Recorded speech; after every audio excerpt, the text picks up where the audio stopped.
बिमलेश गुप्ता। आप अभी देखेंगे तुरित आवाज़।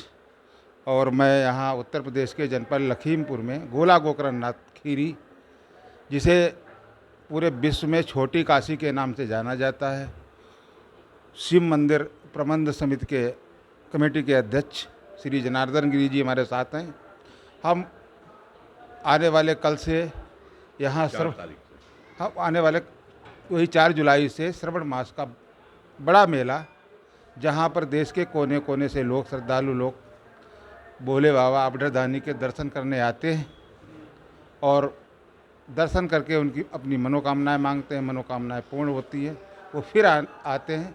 तो हमारे साथ हैं गोला शिव मंदिर प्रबंध कारिणी के अध्यक्ष श्री जनार्दन गिरी जी, जो कि यहाँ के जनप्रिय लोकप्रिय विधायक स्वर्गीय श्री अरविंद गिरी जी के बड़े भाई हैं, और वर्तमान में जो अमन गिरी जी हैं वो यहाँ के विधायक हैं, उनके आप ताऊ हैं। आपका बहुत बहुत स्वागत है हमारे चैनल में। धन्यवाद आपका। आने वाले कल से यहाँ बड़ा भारी मेला चालू हो रहा है, तो क्या शासन के द्वारा और कमेटी के द्वारा क्या व्यवस्थाएं की गई हैं? भूत भवन भोलेनाथ की नगरी गोला गोकर्णनाथ, जिसे छोटी काशी भी कहते हैं, सावन मास में बहुत बड़ा मेला लगता है, जिसमें लाखों लाखों श्रद्धालु आते हैं और जलाभिषेक करते हैं और अपनी मनोकामना पूर्ण करते हैं। इस वर्ष सावन 4 तारीख से चालू हो रहा है और 2 मास का मेला रहेगा। शुरुआत के 15 दिन और आखिर के 15 दिन ये आपके उत्तम मास कहलाएंगे, और बीच का जो महीना होगा वो पुरुषोत्तम मास या मल मास के नाम से जाना जाता है। कहते हैं कि मल मास में पूजा करने से अधिक लाभ होता है और लोगों के संकट दूर होते हैं। इस तरह से 4 तारीख से मेला चालू होगा और 31 तारीख को रक्षाबंधन के समाप्त होगा। 31 अगस्त यानी 2 मास का में। अच्छा, ये कितनी बार आपकी जानकारी में कितनी बार ये माह पड़ा होगा? अभी तो 3 बार ये मलमास हो चुका है। काफ़ी समय के बाद ये फिर मलमास ये आया है और 2 महीने का सावन का मेला इस साल लगेगा। अच्छा, इसकी कोई टाइमिंग होती है कि 12 साल बाद आएगा या 10 साल बाद आएगा? ये है जो हमारे पूर्वज हैं या पंडित लोग हैं, जो सावन का मतलब जो 2 महीना है, इसका भी समय होता है, क्योंकि हिंदी महीने में 30 दिन के हिसाब से होता है, अंग्रेजी के महीने में 31 और 28 दिन का भी होता है। तो उसी के दरमियान जो महीना होता है बीच का, उसको मलमास कहते हैं। कभी सावन में आता है, कभी भादों में आता है, कभी किसी महीने। ये लगातार चलता रहता है, ये क्रम चलता है। ये क्रम चलता रहता है।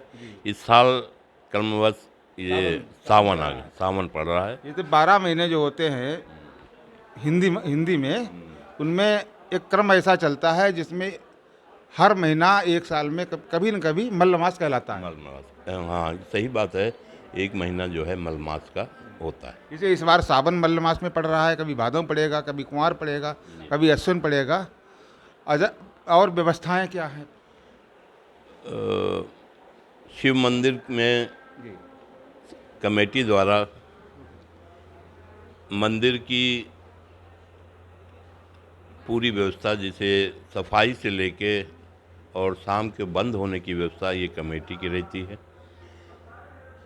साधारण दिनों में, गर्मियों में 5 बजे मंदिर खुलता है, 2 बजे सफाई होती है, 8:30 बजे फिर खुलता है और 9 बजे श्रृंगार पूजा होके 10 बजे, 10:15 बजे ये बंद होता है।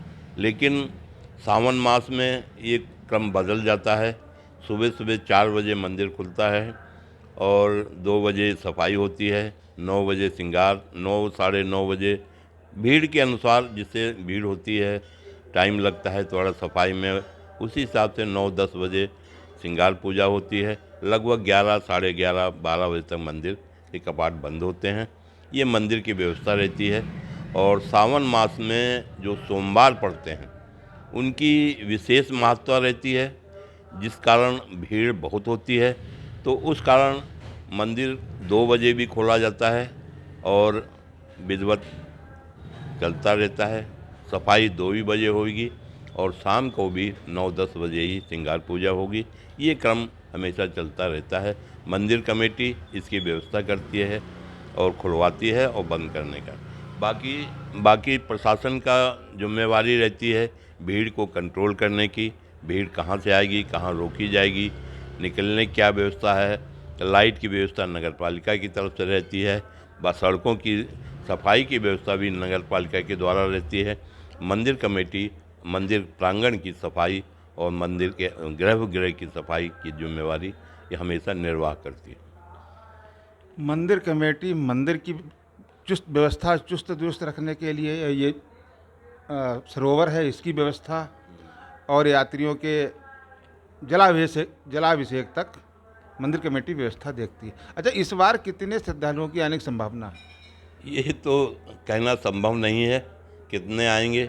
जैसे पिछले वर्ष कोई कल्पना नहीं थी, लाखों लाखों आदमी श्रद्धालु जलाभिषेक किया था और अपार भीड़ हुई थी, जिसको और कारण भी था कि 2 साल कोविड की वजह से आपका मेला नहीं हो पाया था, इसलिए मेला खुला था और अपार भीड़ हुई थी, जो प्रशासन की चुस्त और सरगर्मी की वजह से उसकी व्यवस्था हो गई थी।